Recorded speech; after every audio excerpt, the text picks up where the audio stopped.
Alright, welcome back. कैसे हैं आप सब। आज का वीडियो ड्यूल पावर आईसी पे है, PM660 और 660L पे। ये बहुत सारे फ़ोन्स में आपको मोस्टली देखने के लिए मिल जाता है। आज का जो फ़ोन है वो है Asus Zenfone M1 Pro, ऐसा कुछ करके। मैटर नहीं करता है डिवाइस कोई भी हो, एक डेड फ़ोन में हमको पता होना चाहिए कौन सा पावर आईसी है, ये फ़ोन बूट कैसे लेगा, कौन सी पावर फर्स्ट, कौन सी सेकंड, कौन सी थर्ड। इसको हम सॉल्व करेंगे डेड फ़ोन को अपनी ट्रबल शूटिंग चैप्टर मेरी जो कोर्स में है उसके हिसाब से, ताकि मेरे स्टूडेंट्स भी जान सकें और आप लोगों की पता चले कि ये किस तरीके से आप PM660 जिस फ़ोन में यूज़ होता है उसको कैसे रिकवर कर सकते हैं। चलिए वीडियो शुरू करते हैं। कमेंट करना अगर अच्छा लगे, जैसा भी लाइक करना, शेयर करना। और क्लास करने के लिए आप मुझे मेरे व्हाट्सएप पे कांटेक्ट कर सकते हैं। वीडियो देखें और सीखें। मिलते हैं वीडियो के बाद। Thank you. आज अपने पास एक डिवाइस है, ये है Asus का M1 Pro। ये डेड कंडीशन में है। आज इसको हम ट्रबल शूट करेंगे स्टेप बाय स्टेप। सबसे पहले हम अपनी प्रेजेंटेशन को देखेंगे, उसके हिसाब से आपको भी पता चलेगा कि किस तरीके से आप चैप्टर्स को देख के फ़ोन रिकवर कर सकते हैं। ये हमारा वर्किंग प्रोसेस है। चाहे जिस भी फ़ोन में PM660 और 660L का यूज़ होता है उसमें आप किस तरीके से ट्रबल शूटिंग कर सकते हैं, कौन कौन सी पावर आपको चेक करनी है, कौन सा पावर आईसी आपका ख़राब है, ये हम आज कंफर्मेशन करेंगे। तो सबसे पहले ये वर्किंग प्रोसेस है, काम करने का तरीका, जैसे बैटरी कनेक्टर से फिर VPH एक एक करके सारी पावर्स को मैंने यहाँ पे दिखाया है। लेकिन हम कर रहे हैं ट्रबल शूटिंग। हमारे पास एक फ़ोन है जो भी डेड कंडीशन में है, उसको हम स्टेप बाय स्टेप कैसे ट्रबल शूट कर सकते हैं। ट्रबल शूटिंग प्रोसेस शुरू करेंगे। सबसे पहले हम एक शॉर्टिंग और लीकेज कंडीशन को कंफर्म कर लेंगे कि फ़ोन में किसी भी तरह की शॉर्टिंग नहीं है और लीकेज नहीं है। हम DC से जैसे ही कनेक्ट करेंगे तो हमको ये कंफर्म हो जाएगा कि इसमें कोई शॉर्टिंग नहीं है, कोई लीकेज नहीं है। अगर DC ऑटो रीडिंग लेता है तो लीकेज है, अगर फुल शॉट करता है तो फुल शॉट है डिवाइस। तो वो हम एक बार चेक कर लेंगे, उसके बाद हम कंटिन्यू करेंगे। ये हमारा डिवाइस है, तो एक बार मैं अपने मल्टीमीटर से पूरा पावर आईसी के अगल बगल के कैपेसिटर और जो अपना बैटरी कनेक्टर है उस पे हम कंफर्मेशन करेंगे। डिवाइस में काफ़ी काम हुआ है, पहले ही ऑलरेडी सारी चीज़ें इसमें रिवॉल्व करके देखी हैं। CPU वगैरह भी रिवॉल्व हुआ है, मैंने बोर्ड को क्लीन कर दिया है। बट हम स्टेप बाय स्टेप इसको ट्रबल शूट करेंगे। सबसे पहले मल्टीमीटर से हम शॉर्टिंग कंफर्म करेंगे। फ़ोन में कहीं भी अगर शॉर्टिंग हुई तो हमको पता लग जाएगा, तो उसे हम इजीली रिपेयर कर लेंगे। बट अगर शॉर्टिंग नहीं हुई तो हम इसको अलग तरीके से step by step trouble shoot करेंगे। यहाँ पे देख सकते हो, एक चीज़ मैं आपको और बताता हूँ, काफ़ी कन्फ्यूज़न रहता है। यहाँ पे जो रीडिंग है वो 325 और नीचे 30। इसका मतलब ये नहीं है कि ये ख़राब है। ऑलवेज बक लाइंस में रीडिंग कम आ सकती है, मल्टीमीटर बीप कर सकता है, बट इसका मतलब ये नहीं कि वो शॉर्ट है। अगर आपको कन्फ्यूज़न है भी तो हम इस कॉइल को बाहर निकाल के दोनों साइड टेस्ट करेंगे। यहाँ भी 30 की रीडिंग है, यहाँ 287, 516, 51 की रीडिंग है, तो शॉर्ट नहीं है। हाँ, 00 होता तो शॉर्ट होता। यहाँ भी शॉर्ट नहीं है, तो बक लाइन इधर तो कोई इशू नहीं है। एक बार हम कैपेसिटर्स चेक कर लेंगे।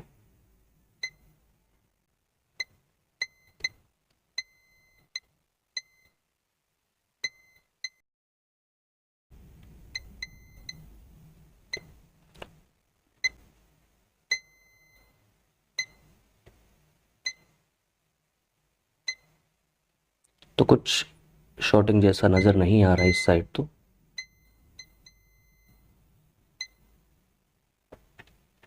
सारे चेक करना चाहें तो आप सारे चेक कर सकते हैं। रिवर्स साइड में आप देखेंगे यहाँ पे लगा है आपका पावर आईसी PM660। ये चार्जिंग आईसी भी है और पावर आईसी भी। इसको हम एक बार कंफर्म कर लेंगे।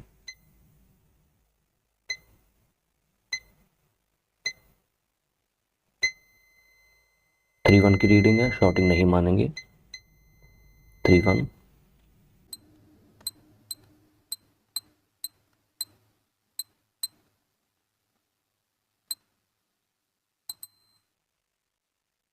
तो यहाँ पे कुछ शॉर्टिंग नज़र नहीं आ रही है।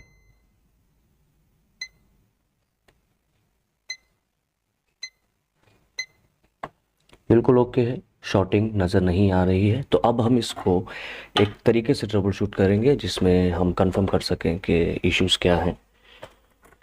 ड्यूल पावर आईसी है तो थोड़ा सा कंफ्यूजन रहता है हर किसी को। इसको हम स्टेप बाय स्टेप कैसे ट्रबल शूट करेंगे, अगर आप मेरे एप्लीकेशन में पैकेज में ऐड है तो आपको पता होगा, अगर नहीं है तो इस तरीके से मैं आपको बताता हूँ कैसे ट्रबल शूट करेंगे। वर्किंग प्रोसेस हमें देखने की ज़रूरत नहीं है, वो इसलिए होता है ताकि आप समझ सकें कि आपका फ़ोन काम कैसे करता है जिस फ़ोन में PM660 और 660L यूज़ करते हैं। सबसे पहले बैटरी कनेक्टर से हमने एक पॉजिटिव 3.7 वोल्टेज हम पावर यहाँ पे देंगे ताकि हम इसमें हॉट टेस्टिंग कर सकें, इसमें हम चेक कर सकें कि पावर सही है या नहीं। तो सबसे पहले एक पॉजिटिव वायर कनेक्ट करेंगे वी बैट पे और एक ग्राउंड में। ये आपका बैटरी कनेक्टर है, अगर आपके पास इसकी वायर है तो ठीक है, नहीं है तो हम भी इसको एक तरीके से टेस्ट कर सकते हैं। तो हमने इसे कनेक्ट कर दिया है पॉजिटिव वायर। अभी अगर हम इसको डायरेक्ट चेक करेंगे तो सिर्फ VPH चेक कर सकते हैं, तो हमको इसका पावर की भी शॉर्ट करना पड़ेगा। तो ये पॉजिटिव मैंने कनेक्ट कर दिया और एक तरफ इसका ग्राउंड सेलेक्ट कर देंगे, यहाँ पे लगा देंगे तो ये ग्राउंड यहाँ से हो जाएगा। अब हम इसका पावर की एक बार शॉर्ट कर देंगे जिससे ये हम कंफर्म कर सकें कि ये क्या बूटिंग ले रहा है DC में।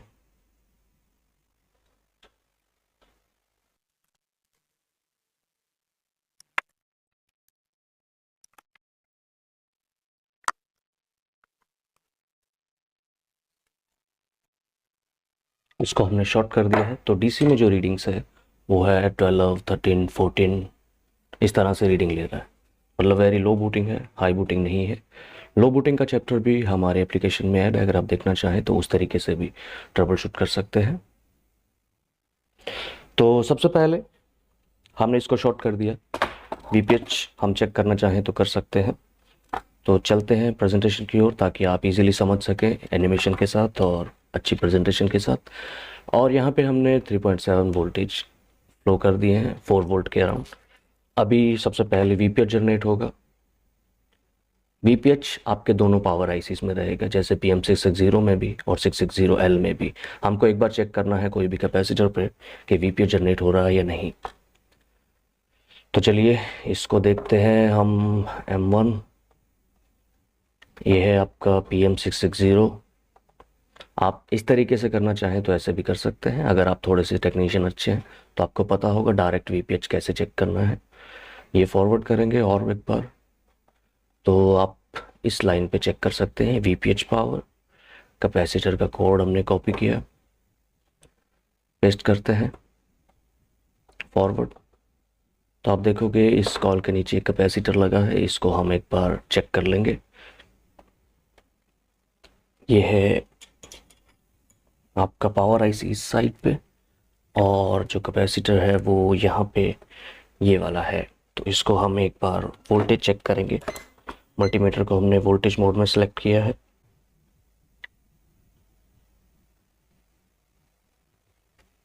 तो आप देख सकते हैं 4.2 वोल्टेज है, कोई प्रॉब्लम नहीं है। VPH आपका ओके है, कोई लीकेज नहीं है, कोई वोल्टेज ड्रॉप नहीं है। इसके बाद नेक्स्ट हम देखते हैं क्या करना है। अगर VPH नहीं बनती है तो हम PM660 को चेंज कर देंगे, बट VPH यहाँ पे बन रही है तो हमें ये चेंज नहीं करना है। फॉरवर्ड करते हैं। नेक्स्ट वोल्टेज है VREG BOP वोल्टेज। ये आपको जनरेट होगी PM660L से, तो यहाँ से वोल्टेज जनरेट होके आपके 660 में जाएगी और वापस भी आएगी 660L में भी। तो यहाँ पे इस वोल्टेज को हम एक बार कंफर्म कर लेंगे। अगर आप यहाँ पे लिख के डायरेक्ट देखना चाहते हैं तो ऐसे भी लिख सकते हैं VREG POP। हाँ बट ऐसे यहाँ शो नहीं कर रहा है तो डायरेक्ट BO भी लिख सकते हैं। BOB यहाँ पे देखिए, यहाँ से जनरेट हो रही है VREG BOP वोल्टेज। तो इस कैपेसिटर पे एक बार हम कंफर्म कर लेंगे वोल्टेज है या नहीं। ये CPU के इस साइड पे है, तो हम इसको कंफर्म कर लेंगे। अगर वोल्टेज हुई तो हम नेक्स्ट चलेंगे। ये जो बड़ा सा कैपेसिटर है,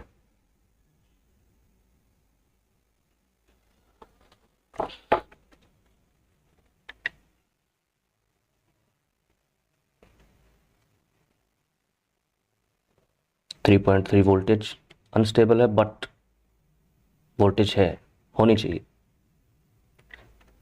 3.3 वोल्टेज ओके है। नेक्स्ट देखते हैं। ये अगर वोल्टेज नहीं बनती है तो हम PM660L को चेंज करेंगे, चेक करेंगे। उसके बाद पैड वगैरह अगर फिर भी नहीं बनती है तो उसके बाद नेक्स्ट है S4 और S5।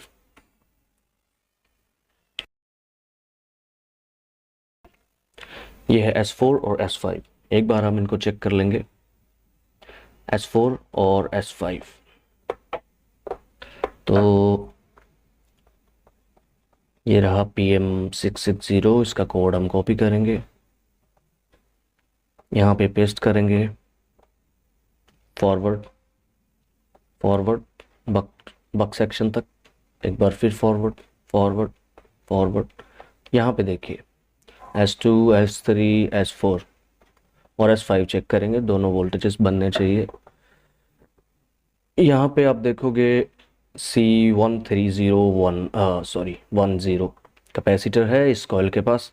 कॉइल पे चेक करना है तो इसको भी कॉपी कर सकते हैं।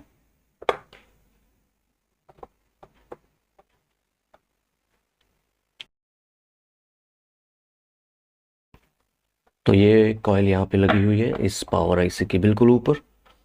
इसका वोल्टेज एक बार कंफर्म करेंगे।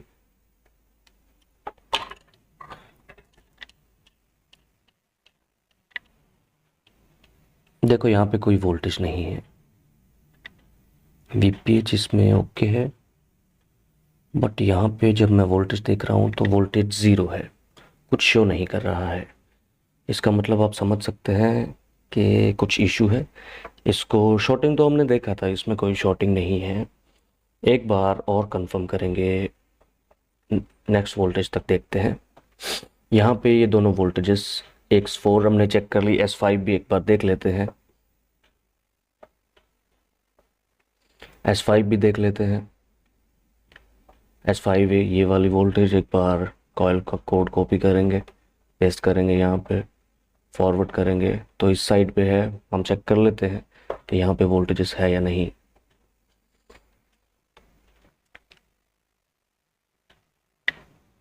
यहाँ भी 0 वोल्टेजेस हैं, तो यहाँ भी कोई वोल्टेज नहीं है। एक्चुअली में यहाँ वोल्टेज होना चाहिए। इस तरीके से हम कंप्लीट ट्रबल शूटिंग इसमें देख सकते हैं। यहाँ पे हमको एक फॉल्ट मिला कि S4 S5 नहीं बन रही है, यहाँ पे कुछ शॉर्टिंग नहीं है। इनकी कोई कॉइल्स पे हमको ऐसी रीडिंग नहीं मिली जो 0 के साथ हो। अभी हम डायरेक्ट यहाँ पे इसको चेंज करना चाहें तो चेंज कर सकते हैं, क्योंकि इसमें S4 और S5 की वोल्टेजेस नहीं बन रही है जो कि बनने चाहिए, अदरवाइज़ LDO लाइंस मिसिंग रहेंगी। तो ये वोल्टेज अगर नहीं बनेगी तो LDO लाइंस भी नहीं जनरेट होंगे। उसके बाद हम दो कॉइल्स और हैं जो APC1 या फिर APC0 की होती हैं। एक इनमें कुछ सेकंड का गैप होता है, अगर फ़ोन ऑन होता है तो दोनों वोल्टेज बनती हैं, बट APC1 भी हम चेक कर सकते हैं। इतना ज़रूरी नहीं, अपना S4 और S5 भी नहीं बन रहा है, ये भी नहीं बनती तो हम PM660 चेंज करते हैं। और भी इसमें बहुत सारे LDO लाइंस भी हैं जो हमको चेक करने पड़ेंगे अगर चेक करते हैं तो, बट हमें फॉल्ट ऑलरेडी मिल चुका है। ये सिर्फ आपके लिए बता रहा हूँ। इस IC को हमने कंफर्म किया कि इसमें S4 और S5 नहीं बन रही, तो हम इस पे हमारा डाउट रहेगा। अगर आप चेक करना चाहें दूसरा IC जो कि है PM660L, इसकी बक लाइन्स है जिसमें से 1 2 3 4 5 बक कॉइल्स पे वोल्टेज जनरेट होंगे, और यहाँ पे मैंने सबका नाम भी मेंशन किया है। इन वोल्टेजेस को भी आप चेक कर सकते हैं। मैं आपको चेक करके दिखा देता हूँ। मेरा डाउट है PM660 ख़राब है। एक्चुअली में दूसरा IC काम कर रहा है या नहीं, इसको भी हम कंफर्म कर लेते हैं।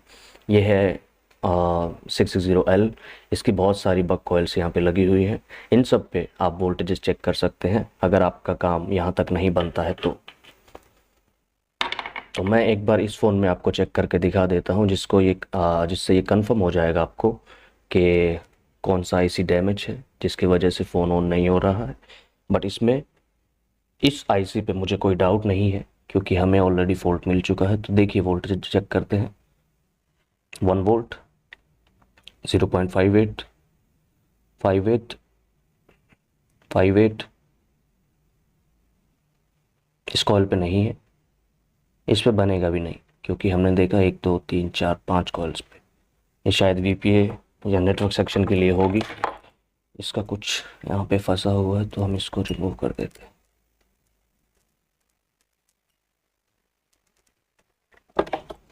तो यहाँ वोल्टेज नहीं है, इसका ज़रूरी भी नहीं है। बाकी के सारे वोल्टेज जनरेट हो रहे हैं, शायद ये नेटवर्क सेक्शन के लिए, तो यहाँ नहीं मिलेगा। इसके बाद कुछ और चीज़ें हैं। इस पावर आईसी को कंफर्म करने के लिए हमारे पास कुछ और ऑप्शन भी हैं, जैसे कि ये सारी चीज़ें हमने चेक कर ली। अगर करना चाहें तो डिटेल में कर सकते हैं, ये ट्रबल शूटिंग में आपकी हेल्प करती हैं। बट यहाँ पे देखिए, एक हम और चीज़ चेक करते हैं, मैं आपको उसमें दिखाता हूँ। यहाँ पे देखिए एक चीज़ है, पावर ऑन रीसेट की लाइन, जो PM660 से CPU को जाती है। इसको हम कंफर्म करेंगे ताकि ये कंफर्म हो सके कि PM660 सही है या ख़राब है। PM660L में भी एक लाइन होती है, वो भी मैं आपको दिखा देता हूँ। सबसे पहले ये आपका है 660L। इसका कोड हमने कॉपी किया, पेस्ट किया, बैक करते हैं। यहाँ पे देखिए दो लाइन्स है। एक तो है फॉल्ट 10 की लाइन, इस पे वोल्टेजेस अगर हैं तो आपका ये आईसी सही है, जो कि है PM660L। और दूसरी है PON की लाइन, यहाँ भी आप चेक कर सकते हैं। चलो फॉल्ट 10 की लाइन चेक कर लेते हैं। यहाँ पे एक टीपी पॉइंट है 2340, कॉपी किया हमने, पेस्ट किया यहाँ पे, तो देखा ये है यहाँ पर टीपी पॉइंट। इस पे हम वोल्टेजेस कंफर्म करेंगे ताकि हमारा जो 660L है वो सही है या नहीं हमको पता लग सके। ये टीपी पॉइंट है, तो वोल्टेजेस आप चेक कर लीजिए एक बार।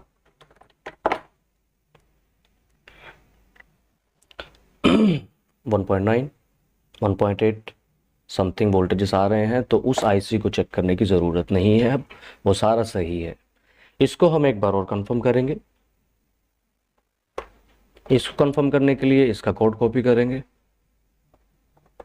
पेस्ट करेंगे, फॉरवर्ड करेंगे एक बार और यहाँ पे आप देखोगे कि एक लाइन है पावर ऑन रीसेट, इसका कोड हमने कॉपी किया,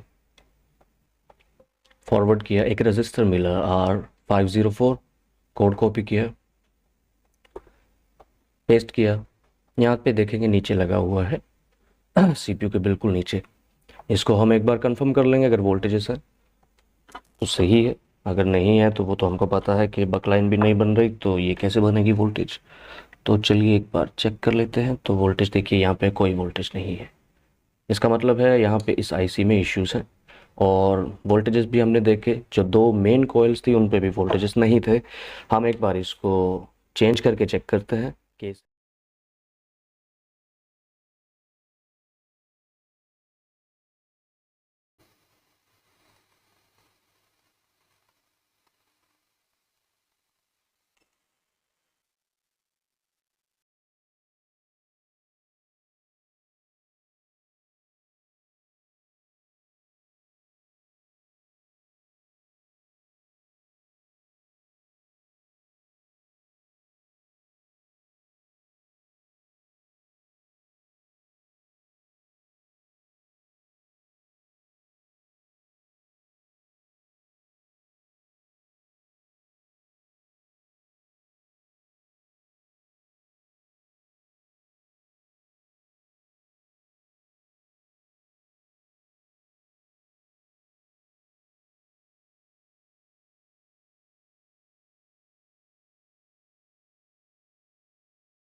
डॉट देख लेते हैं कौन सी साइड पे है।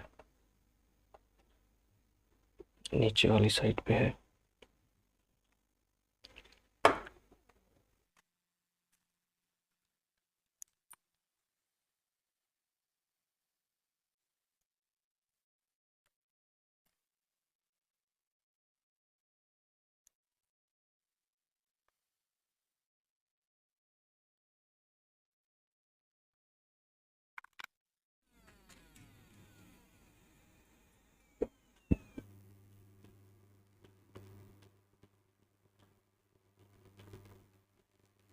यहाँ से आप थोड़ा सा नज़र देख सकते हैं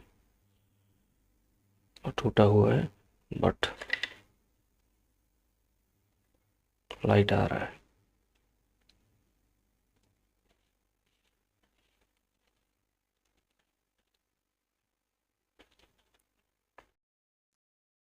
तो डिस्प्ले इसका ख़राब है, बट हम पावर चेक कर सकते हैं, पीएस होल्ड चेक कर सकते हैं। ये हमने डीसी वायर कनेक्ट कर दिया है। हम इसको ऑन करते हैं, एक बार फ़ोन को ऑन करते हैं।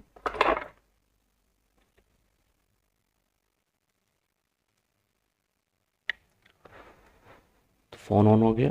अभी हम इसकी पावर, नॉर्मली जो बक लाइन्स है, ये दूसरा पावर आईसी जो हमने चेंज नहीं किया था, चेक करना चाहें तो आप इस पर भी चेक कर सकते हैं। सभी वोल्टेजेस जहाँ पे होनी चाहिए वहाँ पे स्टेबल है। जो हमने चेंज किया था वो पीछे की तरफ पावर आईसी है।